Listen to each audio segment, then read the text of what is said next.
Assalamualaikum warahmatullahi wabarakatuh.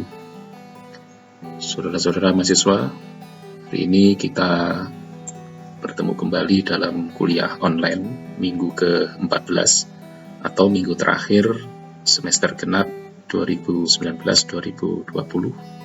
Dan bahasan kita kali ini adalah Ambient Air Quality Management dengan subbahasan Open Green Space atau ruang terbuka hijau. Semoga saudara-saudara dalam keadaan sehat dan siap untuk mempelajari ini. Kenapa begitu penting kita membahas tentang ruang terbuka hijau sebagai pengontrol ambient air quality atau ambient quality management nanti di pengelolaan, ya, tak lain karena kita hidup di zaman yang modern ini. Dan kita mendapati kenyataan bahwa karbon dioksida itu semakin lama semakin meningkat konsentrasinya di atmosfer. Ya. Ada kenyataan lain bahwa hutan itu makin habis karena deforestation-nya meningkat, ya. Jadi penggundulan hutan makin besar. Kemudian penggunaan natural gas makin besar, bahan bakar alam fosil itu juga makin besar termasuk batu bara dan petroleum. Data yang ditunjukkan oleh WHO PBB maksud saya itu sejak tahun 60 sampai tahun 2000 itu CO2 di atmosfer meningkat dari 1,2 ppm sampai 3,5 ppm.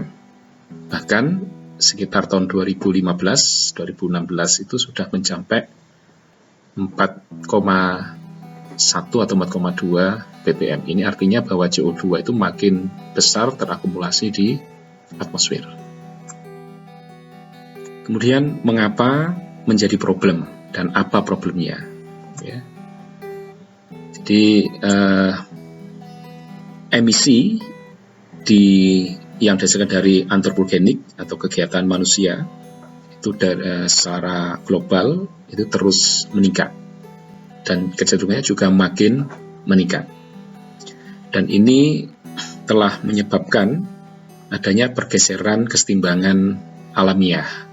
Jadi alam ini bergeser karena menerima beban yang lebih besar dari kesetimbangannya. Kemudian data-data lain menunjukkan bahwa temperatur atmosfer itu telah meningkat, termasuk panas bumi, sehingga ini yang kita kenal dengan global warming, dan efeknya adalah climate change.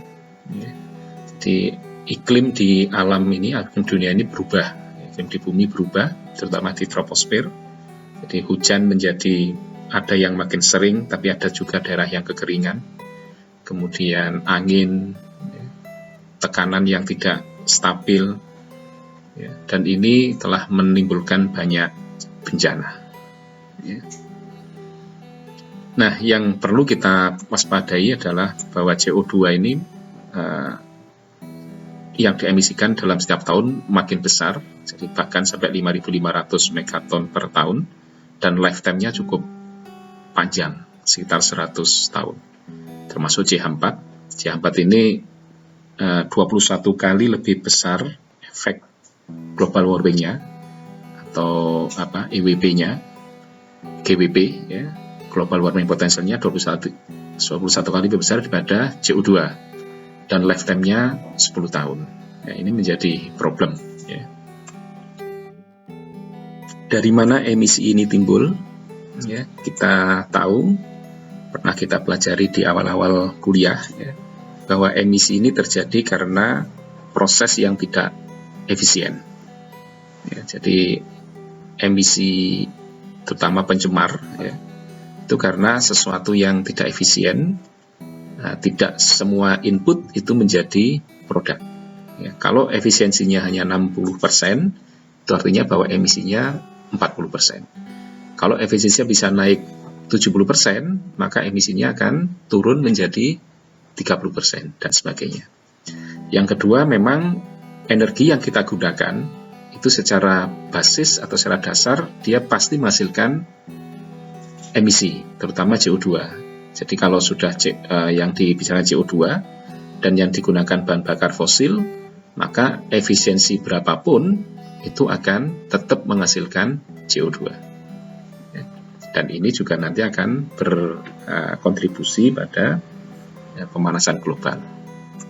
Artinya bahwa selama kita masih menggunakan sumber energi bahan bakar yang berstruktur rantai karbon, itu tetap akan menghasilkan emisi CO2. Maka nanti salah satu cara adalah kita mengganti sumber energi dari yang strukturnya karbon seperti alkana, ya, seperti premium, solar, batu bara dan sebagainya, itu menjadi bahan bakar lain yang tidak mempunyai struktur karbon. Satu contoh misalkan H2, hidrogen, kemudian energi surya, nuklir, dan sebagainya. Ini biasanya akan menghasilkan energi yang less emission atau zero emission. Nah, yang paling penting berikutnya itu adalah apa yang bisa dan apa yang harus kita lakukan, ya, berkaitan dengan pengelolaan emisi di udara ambient atau kualitas udara ambient. Yang pertama adalah kita harus mampu menurunkan emisi. Caranya adalah dengan menaikkan efisiensi, ya, seperti skema yang tadi kita bahas. Ya. Yang kedua adalah kita mengganti energi yang low emission atau zero emission. Ya, seperti tadi yang sudah saya sebutkan, seperti H2, solar cell, ya, atau tenaga surya, nuklir, dan sebagainya, atau mungkin angin. Ya. Yang kedua adalah, sesuai dengan bahasan kita hari ini, adalah memperbesar sinker atau penyerap zat-zat emisi, zat-zat yang sudah diemisikan. Itu harus diserap kembali. Kalau bisa, semua yang diemisikan harus mampu diserap kembali. Caranya adalah kita pertahankan hutan yang masih tersisa. Kemudian lakukan reboisasi, jadi yang sudah terlanjur digunduli, ditanami kembali. Di daerah kawasan tempat kita tinggal atau usaha, harus ditambah ruang terbuka hijau, baik privat maupun publik. Pertanyaan mendasarnya adalah seberapa banyak sinker yang harus disediakan. Jadi pada prinsipnya adalah sinker atau penyerap emisi itu harus disediakan sebanyak polutan yang diemisikan. Itu baru zero, ya, artinya baru netnya nol. Ya. Tapi kalau ingin lebih, mestinya sinker itu lebih besar dari emisi yang dihasilkan. Nah, sinker ini bisa berupa ruang terbuka hijau, ya, tanaman, kemudian badan air, sempadan, ya, kemudian daerah pantai atau laut, dan sebagainya. Ya. Nah, jumlahnya juga harus dihitung sesuai dengan emisi yang dihasilkan oleh satu kawasan. Terus, berapa banyak emisi yang kita hasilkan? Ini harus kita hitung. Ya. Di IPCC, kemudian di Kementerian LH, itu ada panduan untuk menghitung emisi dari satu aktivitas. Ya. Secara prinsip, emisi itu adalah perkalian antara aktivitas data dengan faktor emisi. Ya. Aktivitas data atau data aktivitas itu data kegiatan, ya, atau aktivitas manusia yang menghasilkan emisi. Ya, kalau nanti bicara tentang serapan, ya berarti tentang aktivitas yang menghasilkan serapan. Ya, misalkan menanam pohon, itu berarti aktivitas menghasilkan serapan. Kemudian yang kedua adalah faktor emisi atau faktor serapan. Jadi F itu bisa faktor emisi kalau dia positif, kalau angkanya negatif berarti faktor serapan yang menunjukkan besarnya emisi atau serapan per satu unit kegiatan yang dilakukan. Jadi satu contoh, misalkan faktor emisinya 1 liter BBM itu 2,5 kg CO2 per liter. Itu berarti ini namanya faktor emisi. Misalkan solar, ya, itu sekitar 2.400 gram CO2 per liter solar. Ya, ini juga namanya faktor emisi. Atau yang lain, ya, bisa dihitung per produk, bisa dihitung per input. Misalkan pabrik semen menghasilkan sekian ton CO2 per ton bahan baku, atau sekian ton CO2 per ton semen yang dihasilkan. Nah, ini nanti itu namanya faktor emisi. Ya. Agar lebih mudah, ini ada contoh. Misalkan kita ingin menghitung beban emisi, terutama CO2, dari satu buah sepeda motor. Ya, rata-rata kita menggunakan satu sepeda motor dalam sehari. Kita bisa menghitung dalam sehari kira-kira butuh berapa liter. Kalau misalkan dalam satu hari kita menggunakan 2 liter premium, maka dalam setahun, kalau itu ada beberapa hari libur misalnya tidak dipakai, misalkan diambil 360 hari dalam setahun penggunaannya, maka kita membutuhkan 720 liter premium per tahun untuk satu sepeda motor. Di data-data penelitian, faktor emisi premium itu adalah 2.597 gram CO2 per liter. Artinya kalau itu kita kalikan dengan jumlah kebutuhan BBM kita selama setahun, kita bisa menghitung emisi CO2 per tahun untuk satu sepeda motor, yaitu sekitar 1,87 ton CO2 per tahun. Nah, kalau kita punya satu sepeda motor menghasilkan 1,87 ton CO2 per tahun, maka kita harus mengkompensasinya dengan pohon yang mampu menyerap 1,87 ton CO2 dalam setahun. Nah, kalau ini dihitung dalam satu kota, misalkan satu kota yang beroperasi 100.000 sepeda motor, tinggal kita kalikan. Ya. Kalau 100.000 sepeda motor, ya, maka emisinya 1,87 kali 10 pangkat 5 ton CO2 per tahun. Nah, berarti untuk kompensasi sepeda motor ini kita juga harus mampu menyiapkan sinker, termasuk pohon RTH, yang mampu menyerap 1,87 kali 10 pangkat 5 ton CO2 per tahun. Nah, kita bisa melanjutkan untuk menghitung emisi misalkan dari truk, dari bis, dari kendaraan pribadi dan sebagainya. Artinya kita tinggal mencari data aktivitas mereka, ya, membutuhkan BBM berapa, ya. Atau mungkin dengan cara global di dalam satu kota kita hitung berdasarkan jumlah BBM yang diperlukan atau disuplai dalam kota itu, ya. Jadi contoh, misalkan jika kebutuhan premium satu kota itu ada 1 juta liter per hari, maka tinggal kita kalikan, ya, misalkan solar berapa liter per hari, premium berapa liter per hari, LPG berapa liter per hari, atau berapa kilogram per hari. Itu nanti masing-masing kita kalikan dengan faktor emisinya, kita kalikan dengan jumlah hari dalam setahun, hari aktifnya, maka kita bisa menghitung total emisi, terutama CO2 ini, dari seluruh aktivitas, ya, dengan catatan bahwa seluruh aktivitas harus diketahui data penggunaan energinya. Ya, ini contoh misalkan dalam satu kota butuh premium 1 juta liter per hari, maka kita harus menyediakan sinker itu yang mampu menyerap 9,48 kali 5 ton CO2 per tahun, ya. Nah, metode lain untuk menghitung ini, saudara bisa lihat di emission inventory-nya IPCC, ya, atau di pedoman inventarisasi GRK Men-LH yang dikeluarkan tahun 2012. Atau menggunakan metode perhitungan emisi yang lain, jadi secara prinsip tetap bahwa emisi adalah aktivitas kali faktor emisi.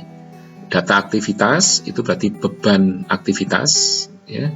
Faktor emisi itu bisa kita lihat dari data faktor emisi, dari material balance dan analisis bahan bakar. Mungkin nanti bisa melakukan kalau di industri uji cerobong, ya, atau dengan estimasi modeling, survei dan kuesioner, atau kalau memang sangat sulit kita menggunakan judgement para ahli, ya. Ini nanti bisa dihitung untuk ditetapkan semuanya, baik sumber titik, sumber garis maupun sumber area. Kalau sumber garis biasanya kita bisa melihat dengan faktor emisi seperti yang tadi, atau kalau memang faktor emisi tidak diperoleh, kita bisa menggunakan karakteristik mesin dan jenis kendaraan, perilaku berkendara, penggunaan atau load kendaraan, topografi, jalan, fasilitas, ya, dan sebagainya. Ini bahasanya cukup kompleks ya untuk melihat emisi satu kota, atau sumber area ya dengan faktor emisi atau rata-rata umum. Kalau tidak bisa menganalisis satu persatu industri, maka kita bisa menggunakan data rata-rata umum atau dimodelkan ya, survei dan kuesioner. Ya, ini diperbolehkan. Intinya bahwa nanti itu tergantung dari ketepatan dan keakurasian data yang kita inginkan. Kita bisa mendekati ini dengan berbagai cara.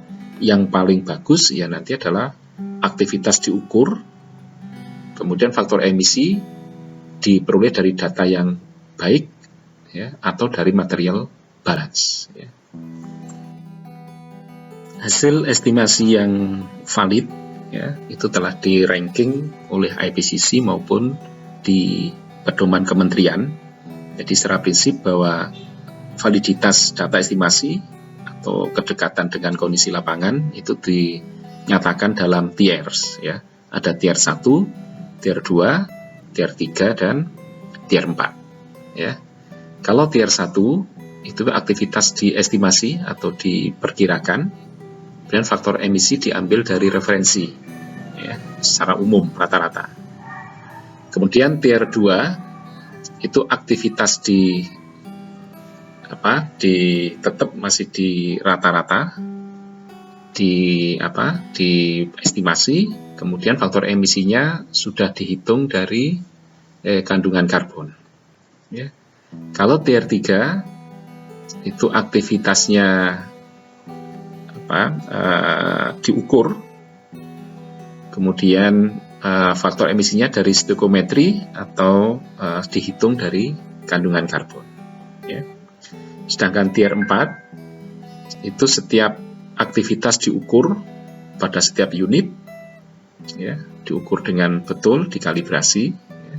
Kemudian faktor emisinya diterbitkan dari dihitung dari kandungan karbon dan stoikiometri ya. Dari 1, 2, 3, 4 ya. Kalau yang 1 itu lebih banyak diestimasi saja, diperkirakan rata-rata. Makin ke atas itu makin akurat karena seluruh aktivitas sama faktor emisinya diukur dengan benar. Hasil hitungan emisi tadi itu yang akan kita jadikan dasar sebagai menilai apakah satu sinker di kawasan itu cukup atau tidak ya. Jadi ini contoh beberapa sinker emisi atau ruang terbuka hijau yang ada di mungkin Surabaya ini ya, ada di ITS, ada di Kalimas atau Wonokromo itu ya, ada di perumahan ya, ada di lapangan, ada jalur hijau dan tentunya ini contoh-contoh sinker ya. Nah, namun demikian kita harus menghitung berapa pohon yang diperlukan agar nanti semua emisi yang dihasilkan oleh satu kegiatan di kawasan itu terkompensasi, artinya terserap cukup ya. Nah, jadi bisa jadi nanti satu kawasan yang agak berdekatan kurang RTH-nya, tapi kawasan lain yang cukup dekat itu berlebih ya. Itu juga bisa saling mengkompensasi. Misalkan satu wilayah dia hutan kota, satu wilayah permukiman, tetapi nanti kalau dihitung jumlah hutan ini mampu menyerap emisi dari permukiman di sekitarnya. Itu juga masalah desain tata ruang kota. Bicara tentang ruang terbuka hijau, ini ada beberapa definisi seperti yang dikeluarkan oleh European Environmental Agency (EEA) atau yang dikeluarkan oleh US EPA atau nanti menurut Permen PU ya. Jadi secara prinsip adalah natural surface atau natural setting, kemudian urban greenery, daerah hijau urban, kemudian mungkin street, pohon di jalan, ada blue space ya, jadi air, bisa sungai atau bisa kolam, bisa busem, danau dan sebagainya, atau mungkin pantai. yang itu berada di sekitar area residensial. Ya, itu menurut European, ya, menurut IPA, US IPA, itu semua vegetasi, semua tanah yang ditanami oleh vegetasi, ada vegetasinya, termasuk agriculture, ya, termasuk pertanian, ya, peternakan, forest, wetland, dan garden. Ini masuk dalam RTH. Kalau menurut Permen PU, area yang memanjang atau sebagai jalur atau mengelompok satu area yang penggunanya lebih bersifat terbuka, tempat tumbuh tanaman, baik yang tumbuh secara alamiah maupun yang sengaja ditanam. Ini RTH. Jadi penerbitannya adalah daerah yang pokoknya di sana ada pohon, ada air, ini masuk dalam RTH. Secara prinsip, RTH ini harus disediakan dan dimanfaatkan ya, untuk menjamin kecukupan ruang, ya, sebagai kawasan konservasi untuk kelestarian hidrologis, jadi konservasi air, kemudian kawasan pengendalian air larian atau runoff, ya, barangkali dengan menyediakan busem atau kolam retensi, kemudian area pengembangan keanekaragaman hayati, kemudian area menciptakan iklim mikro, ya, termasuk memperbaiki suhu, angin, ya, kelembapan di satu kawasan. Ya. Bisa juga untuk sebagai harus cukup untuk rekreasi dan olahraga masyarakat, atau mungkin tempat pemakaman umum, ya. Nanti menjadi pembatas perkembangan kota atau sebagai barier sehingga kota itu tidak boleh menghabiskan RTH. Kemudian pengamanan sumber daya baik alam maupun yang historis, ya. Kemudian dan lain-lain, ya, area mitigasi, evakuasi bencana, penempatan pertandaan, ya, sinyal sesuai dengan peraturan perundangan, ya, dan tidak boleh mengganggu fungsi utama RTH. Ini kemanfaatan dan kesediaan RTH itu di urban daerah residensial adalah untuk ini. Atau menurut WHO, ya, ini adalah beberapa keuntungan untuk kesehatan dari RTH, urban green space, ya. Jadi yang pertama mengimprove relaksasi dan restorasi. Jadi mungkin mempercepat relaksasi, penyembuhan, ya, termasuk kawasan konservasi. Yang kedua mengimprove social capital, ya, jadi kehidupan bermasyarakat itu bisa lebih meningkat, ya, keakraban, ya, dan sebagainya. Kemudian meningkatkan imun sistem, kemudian meningkatkan aktivitas fisikal, ya. Itu juga penting lagi sebagai anthropogenic noise buffering, ya, jadi peredam kebisingan, mengurangi paparan pencemar udara ke atmosfer atau kan dia bersifat sebagai sinker, dan seterusnya di sana, termasuk reduction of the urban heat island effect, ya, jadi termasuk efek panas, ya, bisa diturunkan dengan RTH. Sedangkan menurut Kementerian PU, Menteri PU, tujuan penyediaan dan pemanfaatan daerah kota itu adalah menjaga ketersediaan lahan sebagai kawasan resapan air. Kemudian menciptakan aspek planologis perkotaan, jadi melalui keseimbangan antara lingkungan alat dan lingkungan yang dikelola. Kemudian yang penting lagi juga meningkatkan keserasian lingkungan perkotaan sebagai sarana pengamanan lingkungan perkotaan, ya, yang aman, nyaman, segar, indah, bersih, dan sebagainya. Jadi secara prinsip ya sama saja dengan fungsi-fungsi yang tadi dijelaskan. Secara lebih detail, ya, fungsi RTH menurut Permen PU nomor 5 tahun 2008 itu bisa dilihat di skema berikut. Jadi dibagi menjadi dua, ada fungsi utama intrinsik sebagai fungsi ekologis, jadi fungsi untuk mengamankan lingkungan di sana.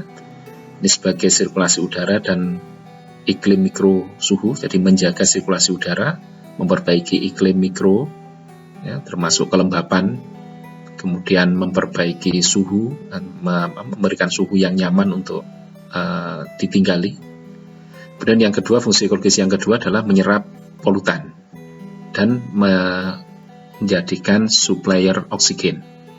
Ya, karena dua-duanya ini sangat diperlukan oleh satu kawasan permukiman. Ya, jadi polutannya harus rendah, oksigennya harus cukup, dan ini juga bisa dilakukan oleh RTH. Yang ketiga adalah fungsi ekologis yang ketiga, itu resapan air, tempat habitat atau satwa, dan ekosistem. Ya. Nah, fungsi yang kedua atau fungsi tambahan ekstrinsik itu sebagai fungsi sosial dan budaya, fungsi ekonomi, dan fungsi estetika. Ya, jadi ini keuntungan lain dari RTH. Jadi secara sosial budaya itu akan meningkatkan sosial budaya, ya termasuk komunikasi masyarakat, menjaga budaya lokal, rekreasi, untuk penelitian dan sebagainya. Ya, mungkin juga untuk perdagangan, adanya RTH nanti jadi daerah pasar baru untuk orang saling interaksi dan saling berdagang. Ada fungsi estetika untuk rekreasi, ya, untuk lingkungan, arsitektural, dan sebagainya. Diturunkan dari fungsi RTH tadi, maka nanti akan bisa kita kelompokkan tipologi ruang terbuka hijau. Ya. Jadi secara fisik itu memang ada yang RTH alam dan RTH non alam.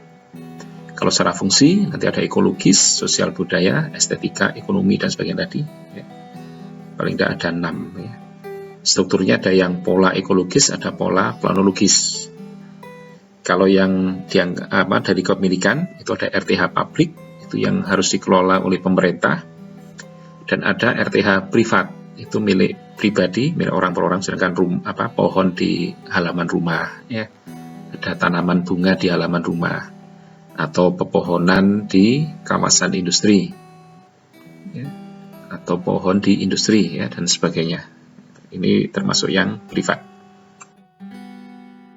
Nah, untuk kepentingan desain, misalkan untuk penataan kota, itu juga bisa dipilah jenis-jenis RTH itu seperti public park, ya, parking umum, dan private garden, ya, ada woodland, ada tempat bermain anak, ya, ada daerah-daerah misalkan sisi jalan, riverside, footpath, ya, jadi ada beach dan sebagainya. Nanti kalau ini dihubungkan dengan fasilitas desain arsitektural, ya. Pemerintah telah menghitung, ya, kecukupan RTH dari emisi-emisi yang general atau yang umum berada di satu kawasan permukiman, sehingga ada pedoman penyediaan RTH di kawasan perkotaan oleh pemerintah, ya. Jadi pertama bisa didasarkan pada luas wilayah. Kalau dari ini, maka RTH kota itu minimal 30%. Yang publik 20%, yang privat 10%. Ada klausul di dalam peraturan menteri ini, PU nomor 5, bahwa RTH harus dipertahankan dan tidak boleh berkurang. Artinya bahwa RTH yang ada itu harus, kalau bisa dinaikkan, tidak boleh dikurangi di satu wilayah kota. Atau berdasarkan jumlah penduduk, ya. Ini juga ada standarnya, nanti saudara silakan mencari di lampiran Permen PU nomor 2008. Ini setiap sekian juta orang itu butuh RTH minimal berapa, ya. Jadi berdasarkan jumlah penduduk dikalikan dengan standar kebutuhan RTH di lampiran ini, ya. Atau berdasarkan kebutuhan fungsi tertentu, ya, misalkan untuk perlindungan atau pengamanan sarana dan prasarana. Misalkan sempadan sungai, sempadan jalur kereta api, sempadan jalan, ya, sutet dan sebagainya. Ini harus ada daerah pengaman, ya, misalkan di sekitar TPA itu ada green belt. Ini juga dalam rangka RTH untuk fungsi tertentu. Nanti selain untuk menyerap emisi, nanti juga sebagai pengaman di fasilitas yang diamankan, ya, misalnya jalan, TPA, sutet, dan sebagainya. Atau untuk konservasi sumber air di daerah yang menjadi tangkapan air, itu mestinya RTH-nya dibuat lebih besar, ya, dan dijaga tidak boleh berkurang dan sebagainya. RTH yang 30% untuk suatu kota itu bisa kita pilah atau kita detailkan lagi, bisa kita lihat di bagian berikut, ya. Jadi berapa besar hunian, berapa yang harus non hunian, ya, taman harus berapa banyak, jalan berapa banyak, lainnya berapa banyak. Jadi RTH yang di jalan harus berapa persen, ya, dan seterusnya di sana. Kita lihat di sini, dan secara prinsip bahwa publik 20%, yang privat 10%. Ya. Kalau dikaitkan dengan kesehatan lingkungan, ya, atau dengan lingkungan, maka open green space di ambient air quality management itu adalah yang pertama sebagai filtering for fresh air, ya, jadi sebagai filter dan untuk menyediakan udara yang lebih segar. Yang kedua, menjaga humidity, ya, kita sudah belajar tentang kualitas udara indoor, ya.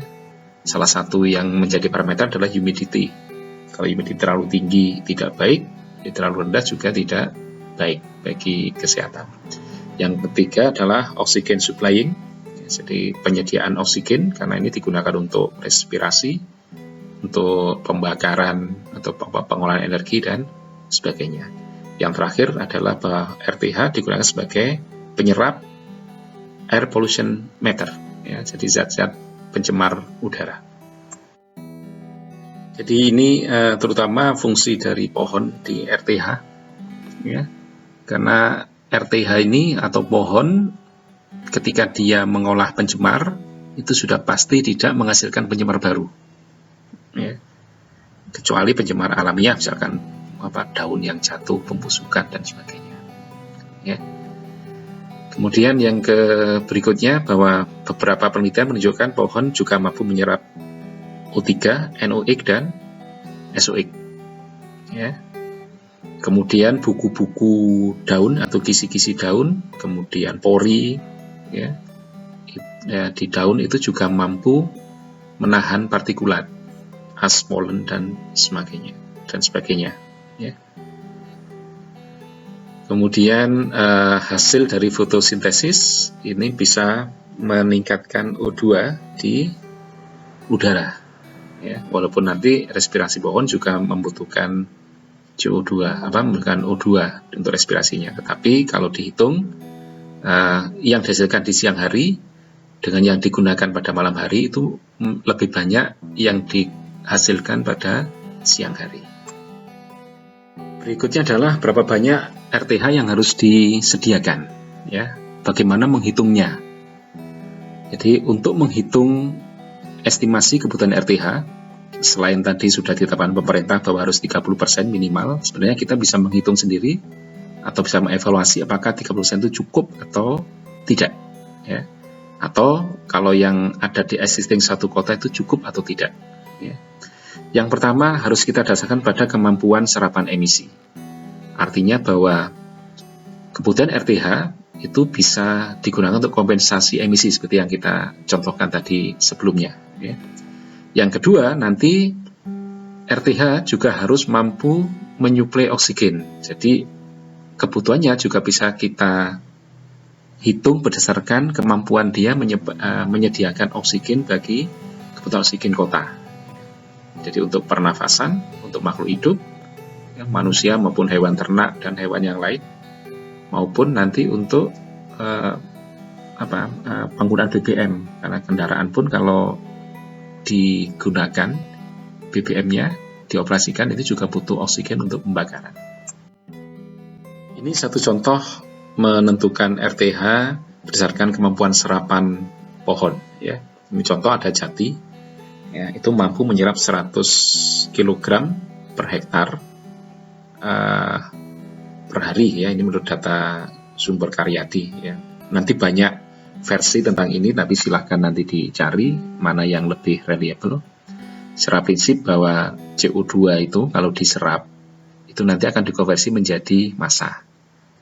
kalau pohon itu bertambah, kalau dia mampu menyerap 100 kg per hari, itu mestinya juga paling tidak akan mampu menambahi bobotnya itu 100 kg per hari. Itu mungkin salah satu cara untuk ngecek ya. Data ini saya tampilkan karena memang sebenarnya data ini hampir tidak atau sulit mencari data yang valid ya, yang komprehensif, tapi paling tidak data ini bisa dijadikan acuan saja. Ya. Nah, silahkan dicari data-data lain tentang daya serap pohon ya. Kalau ini mungkin kayaknya lebih cocok kalau sekian kilogram itu per tahun ya. Ya, mungkin satuannya harus dikoreksi ya. Nah, kalau tadi kita sudah bisa menghitung sekian ton per tahun, misalkan 1 atau 2 ton per tahun, maka kita harus mampu menanam pohon ya, sehingga nanti CO2 yang kita hasilkan bisa diserap semuanya ya. Jadi kalau misalkan ambil jati ini, kalau dia 1 hektar bisa menyerap 119 kg sehari, artinya kalau nanti setahun itu bisa menyerap hampir 500 kg ya, atau 400 kalikan 300 ya, 40 ribuan lah ya, sekitar 40 ribu kilogram atau 4 ton. Nah, itu artinya bahwa sepeda motor satu kita itu harus dikompensasi dengan paling tidak setengah hektar ya. Ya, atau 40 ton ya, paling tidak 0,05 hektar lah ya. Itu harus kompensasi dengan ini kalau itu jati ya. Itu yang satu contoh. Nanti coba ini dihitung lagi. Kalau ini sekian kilogram per hari, 1 hektar, berarti 1 tahun dia mampu menyerap berapa kilogram. Nanti coba kompensasi dengan emisi yang tadi kita hitung. Ya, misalkan sepeda motor 1,87 ton CO2 per tahun, misalkan apakahnya cukup. Jadi sepeda motor satu itu sesuai atau dikompensasi dengan berapa hektar pohon nanti gitu ya. Karena masih terlalu banyak versi data daya serap pohon ya per hektar per waktu itu, maka ini menjadi peluang bagi kita untuk meneliti lebih lanjut. Jadi silakan saudara kalau ingin meneliti, cari metode yang baik sehingga nanti hasilnya bisa valid ya.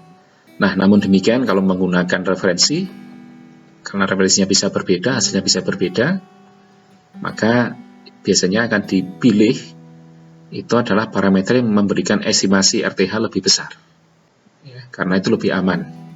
Jadi misalkan contoh dengan metode 1 butuh RTH 10 hektar satu kota, satunya menyatakan 20 hektar, maka kita harus memilih yang lebih besar, yang 20 hektar, karena itu lebih aman bagi bagi kelangsungan udara ambien di kota itu, dan lebih banyak RTH itu tidak akan memberikan efek negatif ya, jadi tidak ada masalah ya. Referensi lain ya tentang fungsi-fungsi dari pohon yang bisa menyerap ya, termasuk pohon apa saja bisa menyerap apa, ini itu baik di dalam negeri maupun di luar negeri. Silakan saudara browsing, saudara berdalam sendiri ya. Yang kedua adalah perhitungan kebutuhan hutan kota atau RTH berdasarkan kebutuhan oksigen ya. Jadi ini ada rumus yang diberikan oleh Menteri PU ya. LT sama dengan PT ditambah KT kali ditambah TT dibagi 54 sekian meter persegi ya. Jadi ini LT adalah luas lahan terbuka hijau ya, itu akumulasi dari jumlah oksigen penduduk, jumlah oksigen bagi kendaraan, dan jumlah oksigen untuk ternak ya, dan dikonversi di sana, konversi ke luas lahan ya. Ini boleh digunakan juga, nanti kita bisa membandingkan atau bisa dihitung ulang menggunakan ini butuh berapa besar RTH, kalau menggunakan emisi butuh berapa besar RTH. Nanti tetap saja yang dipilih adalah yang lebih besar ya, karena itu lebih aman. Bagaimana mengestimasi kebutuhan oksigen ya untuk rumus yang tadi ya, secara prinsip kalau manusia dan hewan itu dari proses respirasi, pernafasan ya. Jadi kita bisa menghitung atau mengestimasi dari berapa banyak udara yang dihirup selama bernafas sehari, kemudian setahun, dan sebagainya. Kalau kendaraan dihitung dari jumlah BBM, karena setelah stoichiometri, CO oksigen itu akan digunakan untuk pembakaran atau oksidasi BBM. Sehingga kalau makin besar BBM-nya, makin besar oksigennya. Ini bisa dilihat dari reaksi pembakaran hidrokarbon dengan oksigen menjadikan CO2 dan H2O. Ya. Jadi ini nanti dari kebutuhan atau jumlah bahan bakar itu kita bisa menentukan berapa banyak oksigen yang diperlukan. Kemudian dari kebutuhan oksigen ini kita kembalikan ke rumus yang tadi, kita akan bisa mengestimasi berapa besar RTH yang harus disediakan. Nah, yang terakhir adalah sebagai latihan saudara, coba saudara hitung emisi CO2 yang saudara hasilkan dari setahun, ya, berdasarkan aktivitas rata-rata saudara, ya, misalkan dari berkendaraan butuh berapa energi listrik, ya, itu nanti silakan cari faktor emisi untuk tiap 1 watt listrik, ya. Dan dari emisi lain, ya, silakan saudara hitung kalkulasi private emission saudara, ya. Kemudian dicoba untuk dikompensasi kira-kira butuh berapa pohon atau berapa hektar RTH untuk emisi saudara. Dan yang ketiga adalah bagaimana kenyataannya, artinya sudah berapa pohon yang saudara tanam, apakah net emisi saudara positif atau negatif. Ya. Artinya kalau negatif itu berarti dosa saudara lebih besar daripada daripada pahala saudara. Ya. Artinya kalau emisi saudara masih positif, itu artinya saudara berkontribusi pada perusakan alam. Jadi ingatlah bahwa emisi yang kita hasilkan telah menyebabkan pergeseran keseimbangan alam, global warming, climate change, dan banyak bencana. Dan celakanya kita tanpa merasa berdosa telah berkontribusi menghancurkan alam. Ya, jadi ini sebagai pesan bahwa kita seringkali merasa telah berbuat baik, padahal kita jangan-jangan termasuk orang-orang yang berbuat kerusakan. Jadi ketika dikatakan pada mereka, jangan kalian merusak di muka bumi, maka mereka berkata sesungguhnya kami adalah orang-orang yang melakukan perbaikan. Padahal mereka sesungguhnya adalah orang-orang yang telah berbuat kerusakan dan mereka tidak mau menyadarinya. Ini surat Al-Baqarah ayat 10 kalau tidak salah, ya. Mudah-mudahan kita tidak termasuk golongan ini, ya. Dan ini akhir dari kuliah kita semester ini. Semoga bermanfaat untuk saudara dan juga bermanfaat untuk saya. Baik, saudara-saudara, ini referensi yang bisa saudara rujuk, ya. Jadi mudah-mudahan ada sesuatu yang menambah wawasan saudara. Kalau ada yang mau didiskusikan, silakan diakses di share ITS di sana. Dan terakhir, saya mohon maaf kalau dalam kuliah 1 semester ini banyak hal yang kurang, ya, banyak hal yang tidak memuaskan hati dan keinginan saudara. Mudah-mudahan saudara tetap dalam keadaan baik dan makin baik. Dan semoga ilmu saudara bermanfaat dan berguna untuk orang lain. Khairun nas anfa'uhum linnas. Jadi orang yang paling baik adalah orang yang paling bermanfaat untuk orang lain. Wassalamualaikum warahmatullahi wabarakatuh.